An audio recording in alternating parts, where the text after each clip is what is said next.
Hello, everyone. I'm Dana Perino, along with Emily Compagno, Jessica Tarlov, Jesse Waters, and Greg Gutfeld. It's 5 o'clock in New York City, and this is The Five.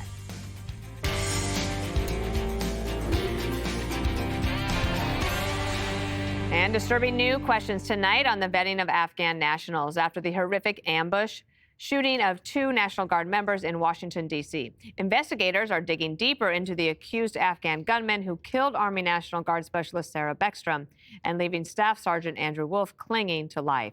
Tonight, we're told he's showing encouraging signs of improvement. We're also learning that 5,000 Afghan applicants have been flagged for security concerns since 2021, when former President Biden took office. In response, the Trump administration is halting all Afghan visas and reevaluating entry policies. And the president is defending the freeze. That animal should not have been allowed to come into our country. How long does your administration plan to pause asylum into the U.S.? I think a long time.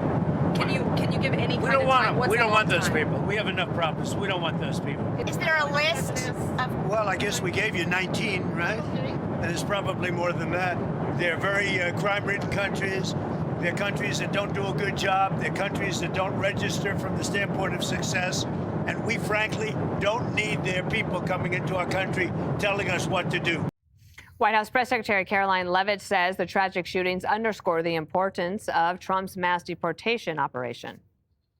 The Trump administration is now actively re-examining all of the Afghans imported into the country by Joe Biden. Any individual who threatens our national security or our citizenry will be subject to removal. It is more important than ever to finish carrying out the president's mass deportation operation. But Texas Congresswoman Jasmine Crockett seems to think that the problem isn't unvetted migrants, but something else. Now you want to go against every single immigrant.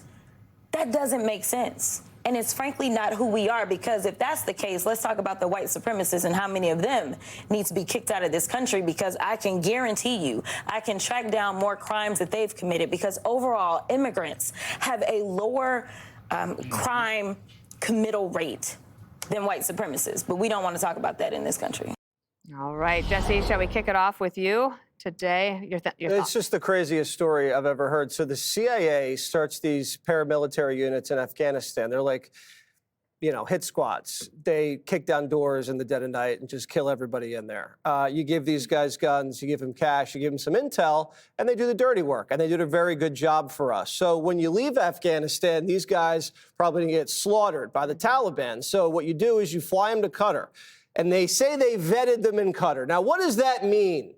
How do you vet someone they pull out of a mountain in Afghanistan and hand a gun and some cash and tell him to go kill Taliban? He doesn't have social media. He doesn't have a therapist you can interview. There's just no bank account. He has nothing. There's nothing to go on. You don't know if he beats his wife. You don't know if he's a sociopath. So they say, fine, let's fly you to Washington State, and we're going to put you up in a luxury apartment and all your 5 kids and your wife. So the guy gets there, and he doesn't work, and he starts smoking cannabis, and he starts becoming suicidal. And you check in on him, and he's always off driving somewhere. No one knows where he is. And there's all these red flags. And so I don't know whether the guy went crazy, he was out for revenge. You don't know. And so he goes in and he almost kills 2 of our guys. So what's the solution? The solution is you don't bring them here. Yes, they worked on our side in a nasty war. Why can't you fly them to Egypt? The guy doesn't speak any English. He'd be much more comfortable in a Muslim country. Why do you have to fly him here? Then we're responsible for him if he goes nuts, and we're collateral damage. It's not like all of a sudden we're flying CIA-backed South Vietnamese mercenaries to Chicago when we left Saigon because we felt bad. No, it's just common sense. And that's all we need to do is use a little more common sense. Emily. Yeah, for those having issues with how the administration is handling now these ghastly and preventable ambush and murders, and almost 2, remember back there's a million examples of this, but in 1982, the Chicago Tylenol murders, when someone poisoned a few bottles of Tylenol, just a few. But what happened? Across the country, every single bottle of Tylenol was recalled. And then it also changed so that from now on, every cap, every bottle, everything you get in a store has a sealed container so that you know if it has been tampered with. So why now, when just as there, it was a fatal response? Why now, when we know it was because of an utter failure of a deranged lunatic that was behind this, and I sort of include President Biden in that comment too, why now are people loath to examine who's in this country? The reality is that we have up to 85,000 refugees that weren't vetted at all or were vetted so minimally as to call it an utter failure. And that the headline seems to be, for example, by the New York Times, that President Trump blames without evidence on immigrants and now is sitting to task the process of vetting them for the first time, meaningfully. Shouldn't the headline be the utter failure of the prior president did not secure and procure American interests first and foremost as a priority, which has led to the preventable death of Sarah Beckstrom? I find it appalling, and as usual, the mainstream media is in concert with the failure of that administration that, at all respects, ignored the well-meaning advice of generals and ignored the well-being of our troops and our American citizens. And now with this president finally doing that for the first time, we are told he's being racist. Think about, too, the daunting nature of this task, the sheer volume of the vetting, and also with a non-collaborative or corroborative body like the government of Afghanistan, the majority of those identities are false, and there's no ability to corroborate or authenticate them. So we're dealing with an 85,000 strong mess. But this president and this administration says, you know what, we'll take it one by one and step by step because American interests and American safety is that much of a priority to us. It is so refreshing. But God rest Sarah Beckstrom's soul and also President Biden after this, because it lands squarely on his shoulders. There were emails, Jessica, in 2021 that surfaced on the Biden team. They basically were trying to increase their historic airlift numbers, Right. and the vetting went by the wayside. So then people, unfortunately, have to pay the price for that, like Sarah Beckstrom. Yeah, it was definitely a hurried process. I did not see many Democrats even, or people part of the administration who were defending the way that we exited this situation. And a lot of the concern was actually for people like this alleged murderer who had helped over the years. And you see veterans all over TV talking about how amazing the vast majority of these people are, and that we were going to leave them to die if we did that. I think that looking at that program again and saying we can't repeat that is definitely important. But it's been disappointing to see President Trump or DHS Secretary Kristi Noem on the Sunday shows denying the fact that Donald Trump's administration granted him asylum in April of this year.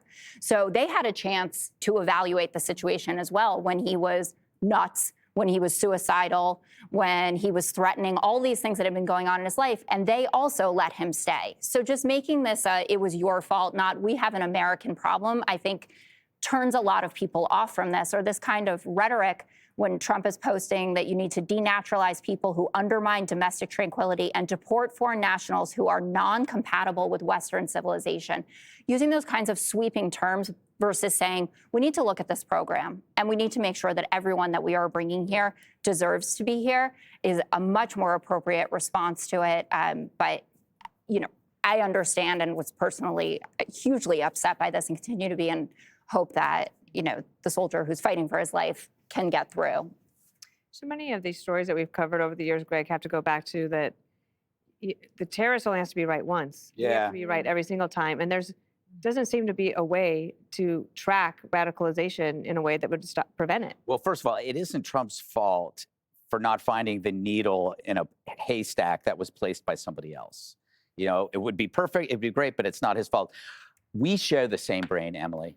It's kind of scary because I was looking back at 2016 at the Syrian refugee issue, and I remember the big story wasn't about the Syrian refugees. It was about Donald Trump Jr. talking about the bowl of Skittles. Do you remember that? Yeah. If you get a bowl of, it was like a meme in the early 20s, you're talking 10 years ago, a bowl of Skittles. If you knew one was poisoned, obviously you wouldn't eat the bowl of Skittles. The media went crazy. They went nuts. How dehumanizing to compare illegal immigrants to Skittles. How racist, how xenophobic. They are human beings. They are not candy. We know. Analogies, by their definition, aren't the actual thing. They are the analogy of the thing. But it didn't matter because that worked. That argument worked. Suddenly, you could not talk about illegal immigration because you were considered xenophobic. So you started to see this variable show up in almost every kind of scandal or problem that the Dems were involved with. No oversight, no accountability, because those things were linked to bigotry. So you could, fast forward, you can wave in men to play in women's sports. There's no accountability there because remember, if you called it out, you would be called homophobic or transphobic. If you called out, hey, man, you're granting a lot of asylum here for a lot of people we don't know. Well, that's xenophobic. You invent cashless bail. If we come out against that, you're racist against minority. They create these huge government programs, which we'll talk about in the B block, that doled out billions to Somali refugees. Again, xenophobia. So the missing piece here is accountability, which was controlled or eliminated by the accusation of racism. What happened? We suffer. I think that at this point, you needed somebody like Trump who said, I don't care if you call me a racist. I'm going to come in here and fix this because in the long term, I'll be happy. You can call me a bigot, but I'm going to tackle these challenges. And what happens is the other side who created this risk, whether it was on the border or with crime, inspire mutiny. They inspire mutiny in the street, in government, in the military.